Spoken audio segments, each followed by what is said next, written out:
ಇದೀಗ ತರಗತಿ ಕೋಣೆಯನ್ನು ಉದ್ಘಾಟನೆ ಮಾಡಿ ನಮ್ಮ ಶಾಲೆಯ ಹಿತೈಷಿಗಳ ಓರ್ವರಾದ ಚೆಪ್ಪೇಳು ರಾಘವೇಂದ್ರ ಶೆಟ್ಟಿ ಅವರಿಂದ ಎರಡು ಮಾತು.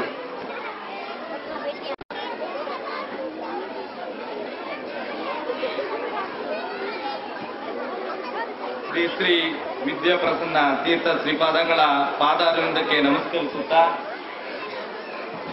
ಇವತ್ತಿನ ಜನಪ್ರಿಯ ಈ ಭಾಗದ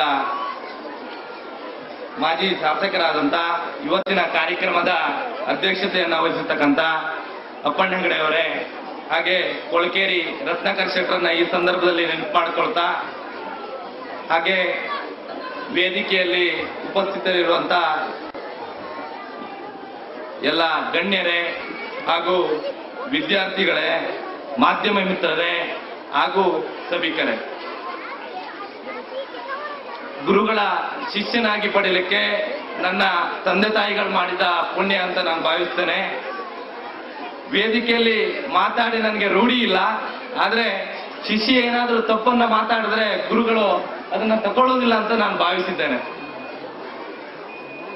5ನೇ ವರ್ಷದ ವಾರ್ಷಿಕೋತ್ಸವ ಸಂಭ್ರಮವನ್ನ ಶಾರದಾ ಶಾಲೆ ಸಂಭ್ರಮದಲ್ಲಿರುವಂತ ಶಾರದಾ ಶಾಲೆ ಇವತ್ತು ವಿದ್ಯಾರ್ಥಿಗಳಿಗೆ ಉತ್ತಮವಾದ ಶಿಕ್ಷಣವನ್ನ ನೀಡುತ್ತಾ ಬಂದಿದ್ದು ನಮಗೆಲ್ಲ ಸಂತೋಷದ ವಿಚಾರ.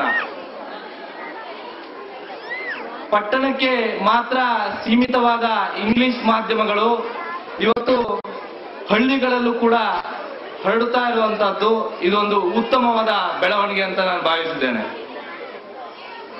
ಇತ್ತೀಚಿನ ದಿನಗಳಲ್ಲಿ ಶಿಕ್ಷಣ ವ್ಯಾಪಾರೀಕರಣವಾಗಿ ಪರಿವರ್ತನೆ ಆಗ್ತಾ ಇದೆ.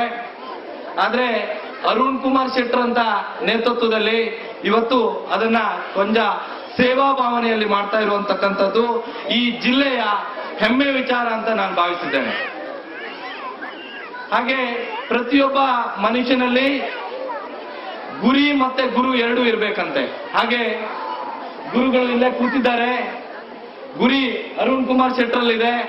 ಹಾಗಾಗಿ ಈ ಶಾಲೆ ರಾಷ್ಟ್ರ ಮಟ್ಟದಲ್ಲಿ ಹೆಸರನ್ನ ಪಡೀಲಿ ಅಂತ ಹೇಳಿ ನಾನು ಭಗವಂತನಲ್ಲಿ ಬೇಡ್ಕೊಳ್ತೇನೆ.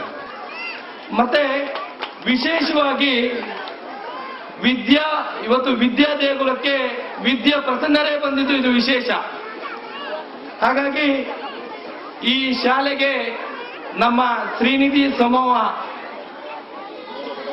ಸಹಕಾರವನ್ನ ಮುಂದಿನ ದಿನಗಳಲ್ಲಿ ಕೊಡ್ತೇನೆ ಅಂತ ಹೇಳುತ್ತಾ, ಇಲ್ಲಿ ಮಾತಾಡಲಿಕ್ಕೆ ಅವಕಾಶವನ್ನ ಕೊಟ್ಟಿದ್ದಂತ ಮುಖ್ಯ ಉಪಾಧ್ಯಾಯರು ಹಾಗೆ ಎಲ್ಲ ಅಧಿಕಾರಿ ವರ್ಗದವರು ಹಾಗೆ ಇಲ್ಲಿ ಸೇರಿರತಕ್ಕಂಥವರು ವಿದ್ಯಾರ್ಥಿಗಳಿಗೂ ಎಲ್ಲ ವಂದನೆಯನ್ನ ಮಾಡುತ್ತಾ, ನನ್ನ ಈ ಎರಡನ್ನು ಮಾತಾಡಲಿಕ್ಕೆ ಅವಕಾಶ ಕೊಟ್ಟಂತ ಎಲ್ಲರಿಗೂ ಕೂಡ ವಂದನೆಗಳು.